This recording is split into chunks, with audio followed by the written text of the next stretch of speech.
সমাধির সামনে যে সাদা মার্বেলের শিলালিপি দেখতে পাচ্ছেন, এটাই শেষ সারির নবাব সিরাজদৌল্লার সমাধি।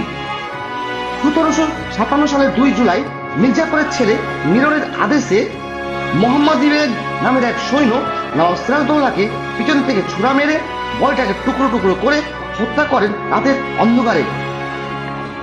মুর্শিদাবাদ জেলার খোশবাগে অবস্থিত নবাবী সমাধি স্থল ঘুরে দেখাবো এবং প্রতিটা সমাধি স্থলের ইতিহাস আপনাদের সামনে বর্ণনা দেব এবং তুলে ধরব।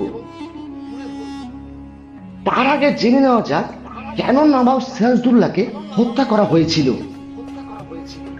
সিরাজদৌল্লার হত্যাকাণ্ডের প্রধান কারণ বাংলার মসনদ দখল এবং ইংরেজদের ইস্ট ইন্ডিয়া কোম্পানির স্বার্থ রক্ষা। এই ষড়যন্ত্রে একাধিক পক্ষ জড়িত ছিল। মির্জাফর ছিলেন নবাবের প্রধান সেনাপতি। বাংলার নবাব হওয়ার তীব্র আকাঙ্ক্ষা থেকে তিনি সিরাজের বিরুদ্ধে যান। ইংরেজরা এমন একজনকে বাংলার নবাব করতে চেয়েছিলেন যিনি তাদের বাণিজ্যিক ও রাজনৈতিক স্বার্থ রক্ষা করবেন, অর্থাৎ পুতুল নবাব হবেন। জগৎ শেঠ, রায়দুর্লভ, উমির চাঁদ এবং সিরাজের মাসি ঘসিফি বেগম এই ষড়যন্ত্রের সঙ্গে লিপ্ত ছিলেন। ষড়যন্ত্রের ফলেই 1757 সালের 23 জুন পলাশী যুদ্ধ সংঘটিত হয়। এই যুদ্ধে মীর জাফর, রায়দুর্লভ প্রমুখ সেনাপতিরা তাদের সৈন্যবাহিনী নিয়ে নিষ্ক্রিয় থাকেন। মির্জাফরের এই বিশ্বাসঘাতকতার কারণেই নবাব সিরাজদৌল্লা পরাজিত হন। পলাশী যুদ্ধে পরাজিত হয়ে সিরাজদৌল্লা মুর্শিদাবাদ থেকে পালিয়ে যান, কিন্তু পরে ধরা পড়ে যান। নবাব সিরাজদৌল্লাকে বন্দী করে মুর্শিদাবাদে ফিরিয়ে আনা হয়। তখন মির্জাফর পুত্র মিরন এই হত্যাকাণ্ডের ঘটনার মূল পরিকল্পনা করেন। মির্জাফর ভয় পেয়েছিলেন যে সিরাজদৌল্লা বেঁচে থাকলে তিনি আবার অনুগতদের সহায়তায় ক্ষমতা ফিরে পাওয়ার চেষ্টা করতে পারেন। মির্জাফরের ছেলে মিরনের আদেশে মোহাম্মদ বেগ নামক এক ব্যক্তি 2 জুলাই 1757 সালে সিরাজদৌল্লাকে নির্মমভাবে হত্যা করেন এবং পরের দিন খোশবাগ সমাধিস্থলে সমাহিত করা হয়।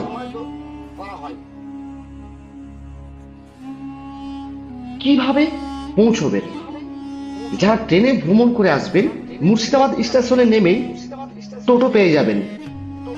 টোটো ভাড়া জনপ্রতি 20 টাকা। টোটো থেকে সদরঘাট আসতে সময় লাগবে 10 থেকে 15 মিনিট। সদরঘাট পার করে 1 কিলোমিটার ভেতরেই হলো নবাব সিরাজদৌল্লার সমাধিস্থল বা খোশবাগ। সদরঘাট পার করে আমরা রওনা দিলাম খোশবাগ সমাধিস্থলের উদ্দেশ্যে। সামনে যে লাল রঙের বাড়িটি দেখতে পাচ্ছেন, ওটাই হলো নবাব সিরাজদৌল্লার সমাধিস্থল।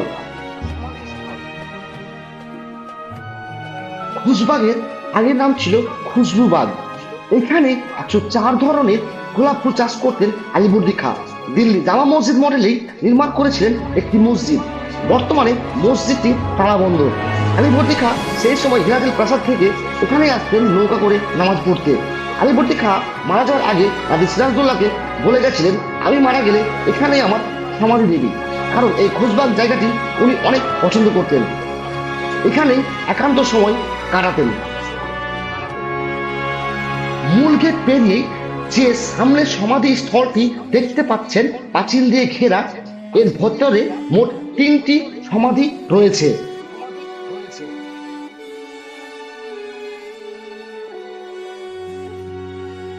সামনে যে সমাধিটা দেখতে পাচ্ছেন, এটি হলো নবাব সিরাজদৌল্লার নানী ফারফুন্নেসা বেগমের সমাধি।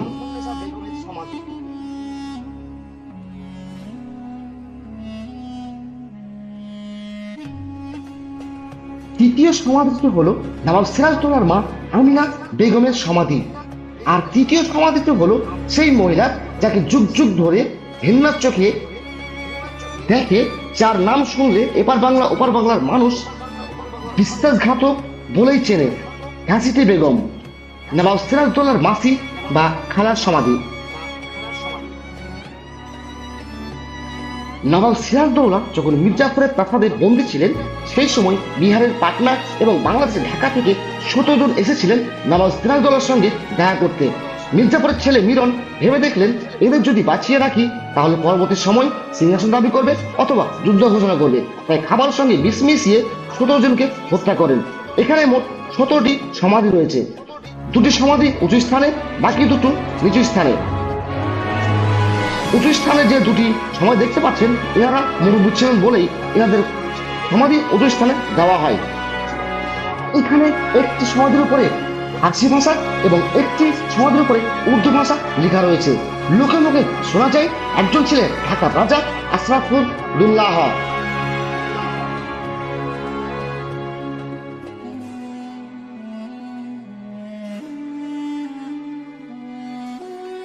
ব্রিটিশরা টাঙ্কা পিটিয়ে ঘোষণা করেছিলেন যে নবাব সিরাজদৌল্লাকে ধরিয়ে দেবেন তাকে 1001 টাকা সোনার মুদ্রা পুরস্কার দেওয়া হবে।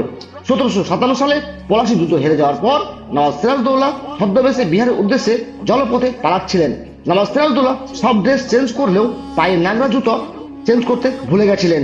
ওই জুতো দেখেই চিনে ফেলেন নৌকার মাঝি দানিশ ফকির এবং মনে পড়ে যায় ব্রিটিশদের ঘোষিত 1001 টাকা সোনার মুদ্রার কথা। আর সেই লোভ সামলাতে না পেরেই নবাব সিরাজদৌল্লাকে ধরিয়ে দেন।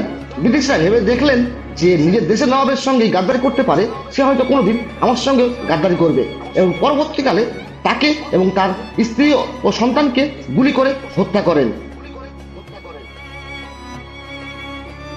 সামনের দিকে যে সমাধিটা দেখতে পাচ্ছেন ওটাই হলো দানিশ ফকিরের সমাধি। মিডিলেরটা ওনার স্ত্রী এবং রাস্তার সাইডেরটি ওনার সন্তানের সমাধি।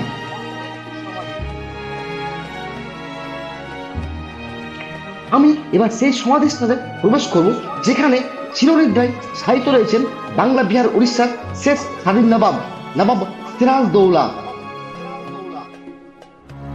সমাধির সামনে যে সাদা মার্বেলের শিলালিপি দেখতে পাচ্ছেন এটাই শেষ স্বাধীন নবাব সিরাজদৌল্লার সমাধি। 1757 সালের 2 জুলাই মির্জাপুরের ছেলে মিরনের আদেশে মোহাম্মদ ইবেদ নামের এক সৈন্য নবাব সিরাজদৌল্লাকে পিছন থেকে ছোড়া মেরে বডিটাকে টুকরো টুকরো করে হত্যা করেন রাতের অন্ধকারে। পরবর্তী সময়ে বডিটাকে সেলাই করে হাতির পিঠে চাপিয়ে পুরো মুর্শিদাবাদ ঘুরিয়ে খোশবাগে সমাধিস্থলে নিয়ে সমাধিত করেন। পাশের সমাধিটি হলো পালিত ভাই মির্জা মেহেদি। মির্জাপুরের ছেলে মিরন চিৎ করে ফেলে বুকের ওপর হাতে চাপিয়ে হত্যা করে ছিলেন। বয়স ছিল 12 বছর।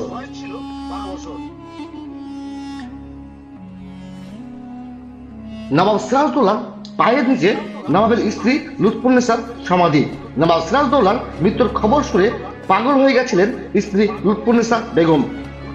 সকাল সন্ধ্যায় নবাব সিরাজদৌল্লার সমাধিস্থলে ধূপকাঠি ধরাতেন এবং কোরআন তেলাওয়াত করতেন।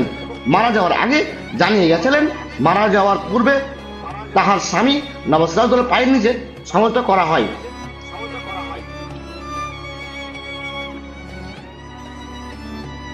পাশের সমাধিটি হলো মোহনলালের বোন মাধুরী। উনি ব্রাহ্মণ ঘরের সন্তান ছিলেন।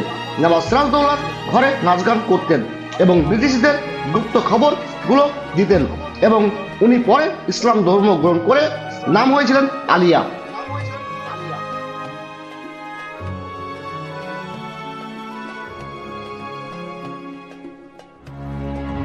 এখন যে সমাধি দেখতে পাচ্ছেন এটি নবাব সিরাজদৌল্লার নানা বা দাদু আলিবর্দী খাঁ এর সমাধি। বাংলার ইতিহাসে এমন এক নবাব ছিলেন যিনি শক্ত হাতে রাজ্য শাসন করেও মানুষের হৃদয়ে জায়গা করে নিয়েছিলেন। তিনি নবাব আলিবর্দী খাঁ। 1671 সালে জন্ম আর 1740 সালে গিরিয়ার যুদ্ধে সরফরাজ খাঁকে পরাজিত করে তিনি হয়ে ওঠেন বাংলার নবাব। তার সময়ে বাংলার মাটিতে শুরু হয় ভয়ঙ্কর মারাঠা আক্রমণ, কিন্তু আলিবর্দী খাঁ অদম্য সাহসের রাজ্য রক্ষা করেন। তিনি ছিলেন ন্যায়পরায়ণ, ধার্মিক এবং সংস্কৃতি প্রেমী শাসক। মুর্শিদাবাদ তিনি বানিয়েছিলেন রাজকীয় ঐশ্বর্যের কেন্দ্র। 1756 সালে মৃত্যুবরণ করেন। আলিবর্দী খাঁয়ের পায়ের নিচে যে সমাধি দেখতে পাচ্ছেন এটি হলো নবাব সিরাজদৌল্লার 5 বছরের মেয়ে উম্মতি জোহরার, যাকে মির্জাপুরের ছেলে মিরন গঙ্গার জলে ডুবিয়ে হত্যা করেছিলেন। যদি ভিডিওটি ভালো লাগে অবশ্যই চ্যানেলটিকে সাবস্ক্রাইব করবেন।